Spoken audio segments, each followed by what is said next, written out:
So ayan, magandang hapon sa ating lahat mga kaprobinsya. Sa ngayon, may napansin akong parang baligang kung tawagin sa amin mga kaprobinsya. Ayan ayan mga kaprobinsya. Sa tingin ko ay baligang yan. O kung tawagin mga kaprobinsya sa Tagalog ay, kung di ako nagkakamali, duhat. Yung kulay violet mga kaprobinsya, yung inaalog na kapag kinakain, tapos nilalagyan ng asin o kaya asukal namin nung kami ay bata-bata. Nung ako'y bata pa, yun yung ginagawa namin eh. Ngayon, sa tagal na panahon na hindi ako nakakita, nung nakita ko ito mga kaprobinsya, naalala ko na baligang siya kung tawagin sa amin o duhat. Kasi may puno dyan mga kaprobinsya, isang malaking puno dyan noon na nabulok na, namatay na mga kaprobinsya. Tapos nakita ko, ang mukha niya ay duhat, tapos inamoy ko yung, ayan mga kaprobinsya.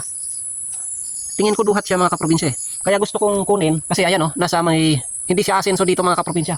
Dahil ito ay pinagpapastuhan ng kalabaw din.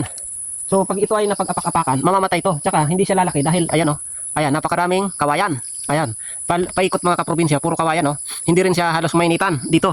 Kaya naisip ko mga kaprobinsya, ay ilipat natin siya habang maliit pa. Kaya ngayon, yun ang ating gagawin. So, shout out po sa inyong lahat sa mga kaparmers at kaprobinsya natin dyan. So, kung sa amin, ang tawag nito ay baligang. So, ano ang tawag sa inyo mga kaprobinsya? So, comment down below. So, i-comment nyo dyan sa baba para malaman natin sa iba't ibang lugar kung ano ang tawag dito sa inyo. Kung sa amin ay baligang o kung sa Tagalog ay duhat mga kaprobinsya. So, tara ilipat na natin.